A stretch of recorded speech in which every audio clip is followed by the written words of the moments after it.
Hello, welcome to the Mystical Institute of Healing Arts. My name is Alicia McNaughton, and today's video we are going to be discussing how to hold space for a client during a Reiki session and how to hold non-attachment so that you can keep your energy clear before and after a session.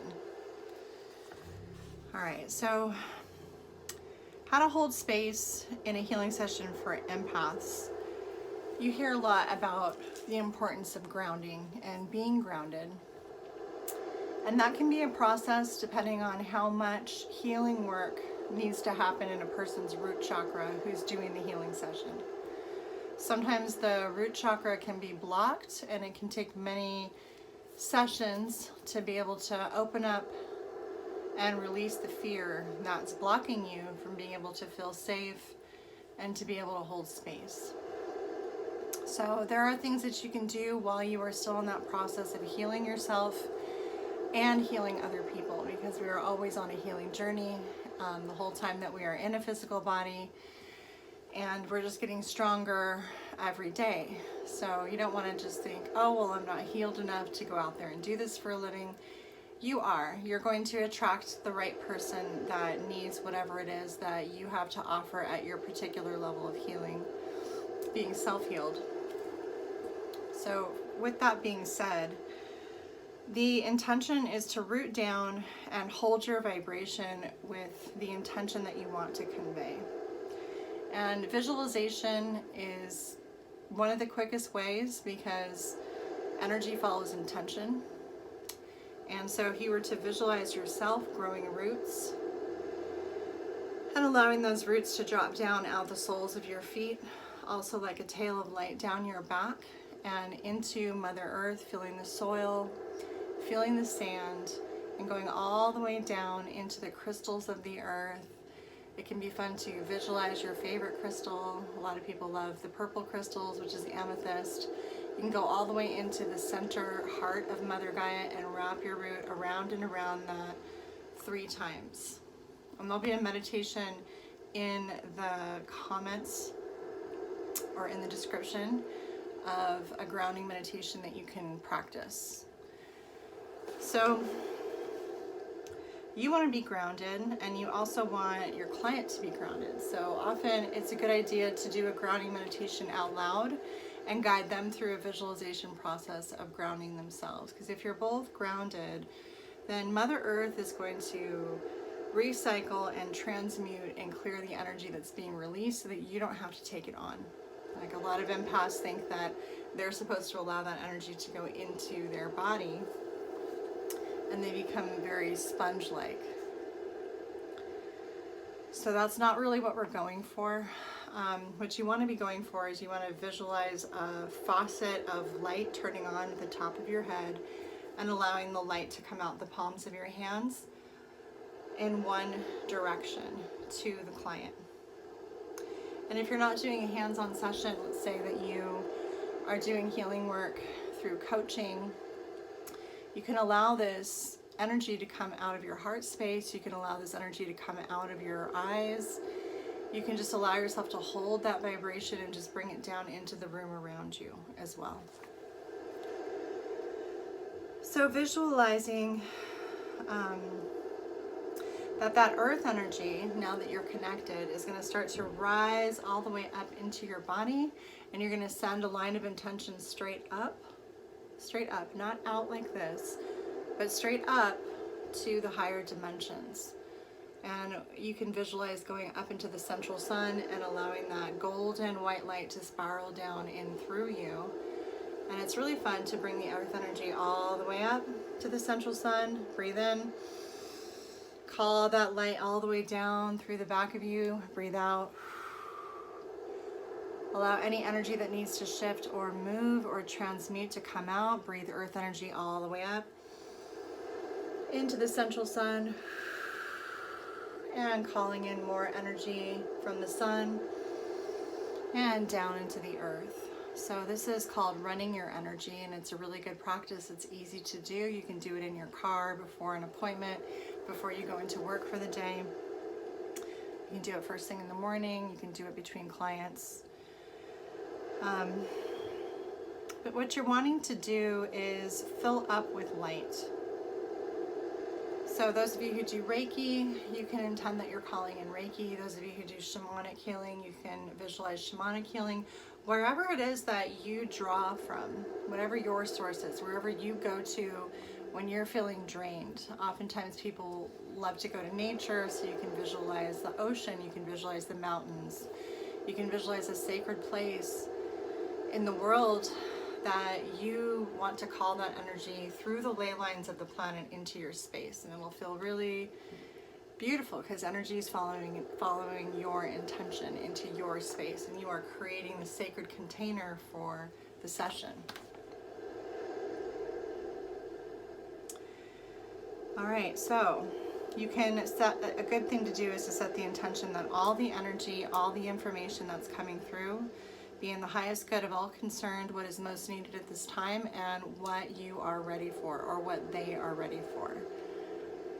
Those affirmations are really holding the space for you to be in integrity, for you to have dropped into your heart space, and for you to also have an open mind and allow for new experiences, and to be growing and learning as you are teaching and as you are doing healing work, which is the best way to be.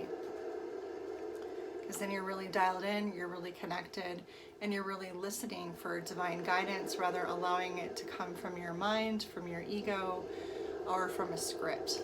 You know, so I have a script, but it's good to have like some little key points that you're following, but it's even better to really just speak freely from your heart when you're holding space for somebody else. Okay.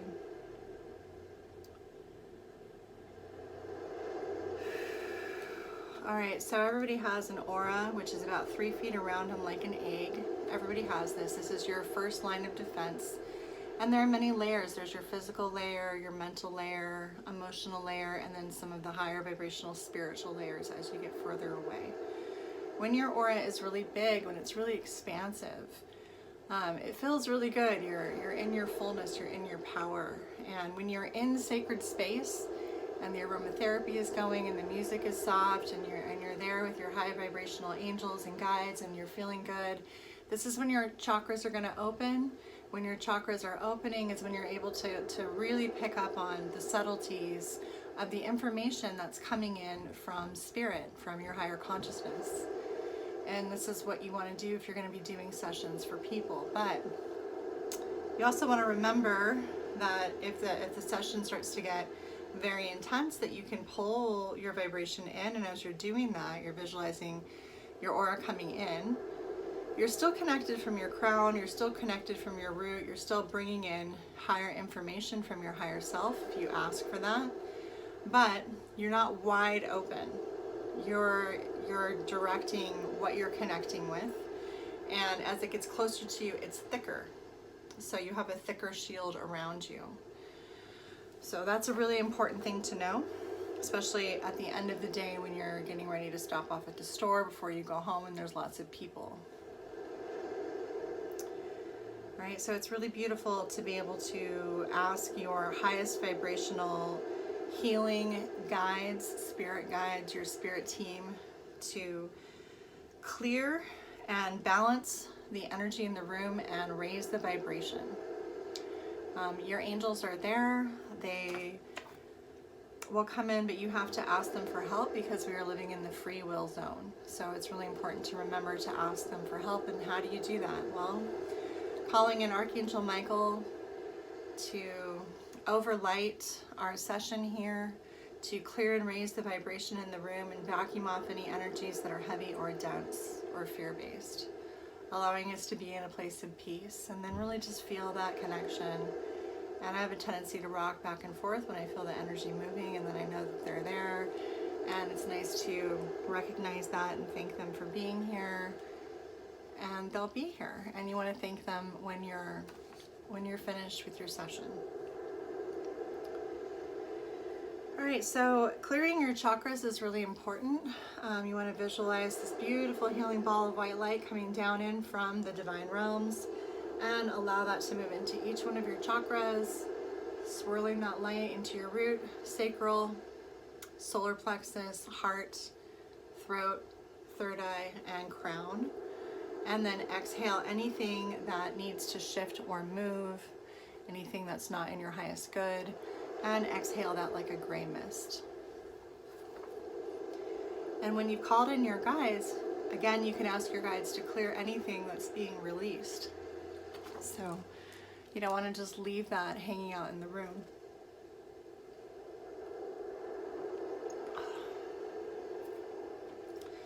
Chakra balancing can take as long as you want to.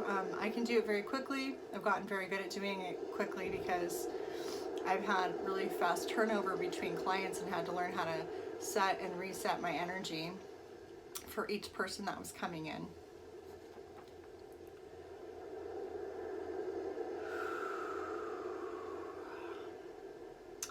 All right, so when you do that, then you get a feel for what your energy feels like. So when you know what your energy, when you know what's going on with you, then it's easier to step into somebody else's vibration. And when you do that, especially if you're a psychic, it's nice to ask, may I step into your vibration? Because now you're coming in with this supercharged light and your angels and guides. And when you move in and you go to tune into somebody, they're gonna feel it.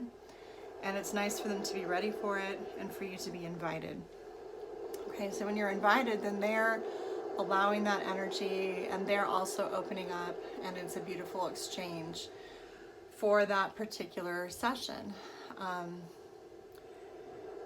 So yeah, may I step into your vibration? Now, as you're doing that, now you can feel that the energies are different. You're not in your vibration anymore, you're feeling theirs, but you're doing it consciously and you're holding your center. Okay, so we're bringing in energy from up here, not necessarily from this person. You're calling it in from your higher consciousness, your higher self. And your higher self is connecting with their higher self. And all of this is happening up here so that you can stay very centered and hold space for whatever's going on with your client, with your protege, with your friend, whoever you're being there for as their earth angel that day. When it gets particularly challenging is when you yourself are drained. So if you're very tired that day, you'll know that you don't have a lot in your reservoir. So you might want to stop, take a moment before you go into that session and visualize the light pouring in from the central sun and filling up your aura and setting that intention that people are only going to be able to take from the overflow, and that you're connected to this universal consciousness and you're allowing it to come through your heart.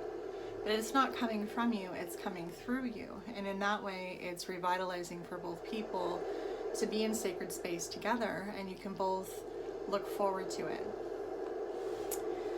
All right, so where it can get tricky for empaths in particular, for people in general, is when there's attachment. So on your spiritual journey, you will find no matter what spiritual path you're following, that there are these times where you might find that you're holding on to things too tight.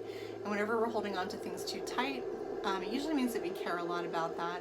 But it also means that we're not allowing the higher consciousness or the source wisdom to go into that thing. We're trying to do it ourselves. And if you're trying to do it ourselves, it's usually a fear-based response, and it's something that is very connected to the ego. And the ego is not meant to work by itself. So in the comments below, we'll connect some meditations on how to work with the ego so that you can be more intuitive in your sessions and in your daily life and in your spiritual journey. But what can happen with the ego is sometimes there's wounding in it, and those are places where you can get triggered. So if you're sitting across from somebody and now you're feeling a connection, you're relating to what's going on with them, it's going to create this connection to this place where you have this wounding, and then you have this common bond, right?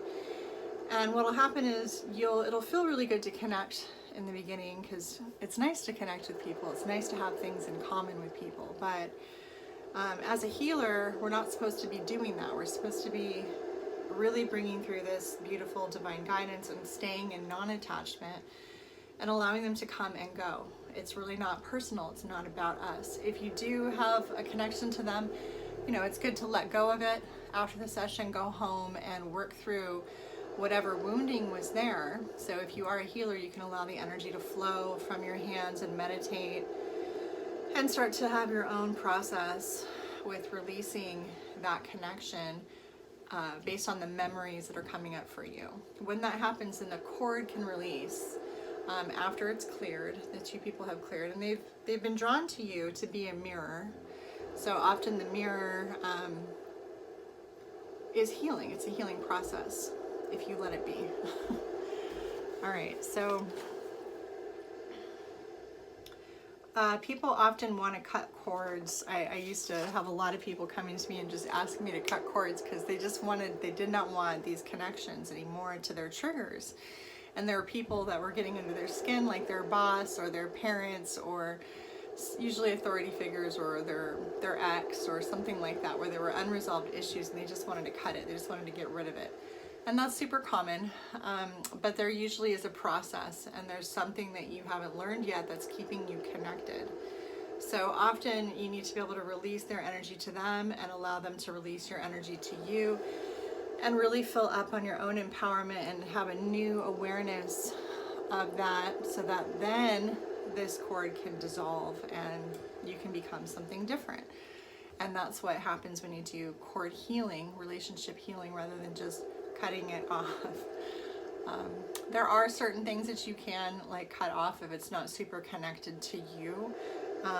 Like if you just happen to be somewhere and two people break out in a fight and you're an empath and you're really, really feeling that, yeah, you can shrug that off. But chances are, if you're being triggered, there is other energy in there from your childhood, from your past wounding that was rising to the surface, and that experience was a mirror to help you to realize that that was there, and it's an opportunity to heal some more. So hopefully this has helped you in your journey of how do I get rid of negative energy. I often like to give empaths Reiki attunements or Moonreiki rites because it gives you more light and more vibration to work with. So it will make you more keen in your awarenesses and your clairs and your clairvoyance and your clairsentience. You'll be able to understand, have more vivacious energy in your clairs, and be able to define energy and read energy better, which some people don't really want that. They want to feel it less. But being able to define it and understand it helps you to work through it, helps it to become your superpower. And it actually is a very beautiful thing. Empaths are supposed to know where to send healing to, rather than get swept up in everybody else's pain. We're here to anchor these higher vibrational frequencies on the planet. Okay, many of us have been through trauma and have learned how to turn our empath ability on really strong, because there were people who we were living with that we needed to take their temperature. We needed to tune in to see, how safe we were in that environment and how to adapt to those situations. So a lot of people will say being an empath is a trauma response. I think there's some truth to that, but I've also seen, how it really is one of the clairs. So we really all have the ability to be clairvoyant, clairaudient, claircognizant, which is clairknowing, and clairsentient, which is to be able to tune in and feel energy. We all have this ability to tune into our sixth sense. It's just developing it. It's wanting to work with ourselves in that way. It's wanting to go on a spiritual path and raise our vibration and really tune into all of ourselves. You can do that with a lot of energy work, DNA activation, connecting with your higher self, things like that. If you're interested in developing your spiritual gifts, you can reach out to me. There'll be a link below for how to sign up for a session. So anyways, thank you so much for tuning in, and I look forward to seeing you again. Don't forget to hit the subscribe button so that we can continue to bring you these videos. Have a great day.